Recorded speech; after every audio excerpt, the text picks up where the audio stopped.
Hey guys, what's up? My name is MWC, popularly known as Bhiza. I'm an athlete. I do track and field, mostly focusing on the sprints, the 100, the 200, and the 400. And this is a short get to know me tag, so let's get it. I actually started running in primary school, but I never took it seriously. And then the next time I started competing was in 2011, but I was only doing long jump and triple jump. And then upper 6 2012 was when I actually started sprinting. I ran the 100, the 200, and I actually won from inter-house level till nationals. Nationals, I got a bronze medal. But still, I just thought, nah, it's just one of those things, you know. First year in uni, I actually participated in the inter-faculties and all those other small races, and I was actually winning. So I was like, what? I think I can actually run. But then I was lazy. I didn't want to train. I bunked sessions and etc. So I picked up an injury my first year in 2014. So I didn't run the whole season. And then I came back and actually started sprinting properly in 2015 when I was in second year. And the why, well, it was a bit. When I actually started running in 2012, it was because of a bit. Well, I pride myself on having a strong work ethic. If you want something, you need to go get it. You need to get it done yourself. So if you don't go out there and push yourself, then you aren't going to be getting anything. And then I also strive to be the best.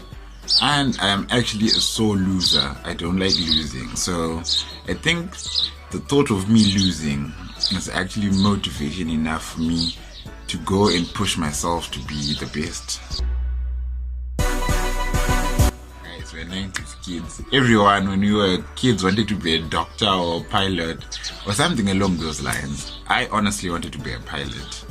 I mean, traveling. Yo, guys, I love traveling. I mean, you have a literal front row seat to destinations all over the world. So I have to say, when I was a kid, I wanted to be a pilot.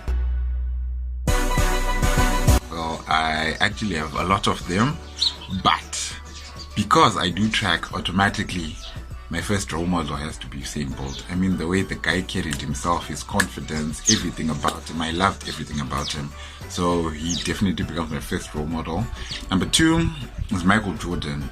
If any of you have watched The Last Dance, you will understand what I'm saying. The guy is committed. The guy worked hard. He worked for everything that he has right now. So my role models, top 2 would definitely have to be Usain Bolt and Michael Jordan. I sort of started track late, so my best achievement to date right now would probably be going undefeated in the 100, the 200, the 4x1 at uni level. The Zusa Games, Tisu Games, undefeated, the 100, the 200, the 4x1. That probably has to be my greatest achievement right now, but then we're working towards greater things, so there's more to come. Watch the space. Obviously myself, guys. I mean, but I'm joking anyway. I'm serious, but I'm joking. But anyway, so I probably would say the person who's responsible for my success, for who I am right now, is everyone who has ever believed in me, everyone who has ever pushed me to become the best version of myself, everyone who has ever told me that I am destined to do great things and that I shouldn't give up on what I want to do. I think I owe those people my success because they've been like my rocks. They've been pushing me to be the best in everything that I do. So shout out to yourselves. Guys, my career has been riddled with injuries. I don't know if it's lack of proper training or I don't know, but anyways. So I think my dark days were those days that I never finished a race because of my injuries. But the darkest would have to be when we went to South Korea in 2015 for the World Student Games. That was my first ever international competition. I actually ran my heat and I qualified to go into the semis. But the officials that we had confused the times and told me that my semi would be the following day in the evening when it actually was being run that same day in the evening. So I actually missed my semi because of that, and I take my 200 meters seriously. So I probably might have cried. I said probably. I did not. I probably might have cried because I'd missed me. Generally in life, the first one is always believe and trust the process.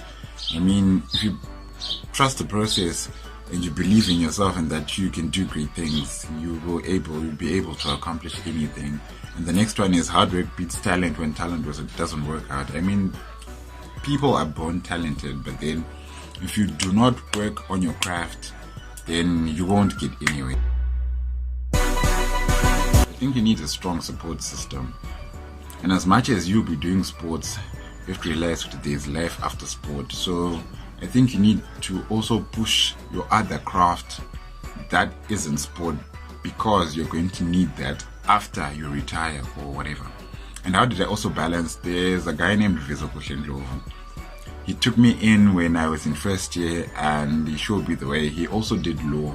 So whenever I needed help with my academics, I'd also go to him. When I needed help with track, I'd go to him. So plus the thought also has to ring in your head that there will always be life after sport. So you have to try and balance your life. Yes, you are at your peak, you're competing in sport, but you have to realize that after you're done with sport, what then are you going to do with your lives? I think I have two. The first one would be the 100 meters. I ran in 2016 for the Kuksa Games. Kuksa Games are sort of like inter-varsity sports for the southern region in Africa. So, and I actually won the 100. So that's why it's crazy, because I wasn't expecting it. I just put my heart out and I went. Second one would have to be 2019 last year at the Gaborone International Meet. We actually made up a 4x1, made up of 100 meters, sprinters, 200, 400, and we actually got silver. So those have to be my craziest. I love track and field, guys. So the end goal is to properly go pro, compete at the highest levels, and be able to represent my country on the highest stages in sport. But also I want to be a public figure who will be known to try and instill change in our communities, because with being famous in quotes, there are a lot of responsibilities that may fall on you. So I also want to be the person who is able to balance between representing the country and also being there for people in your community. So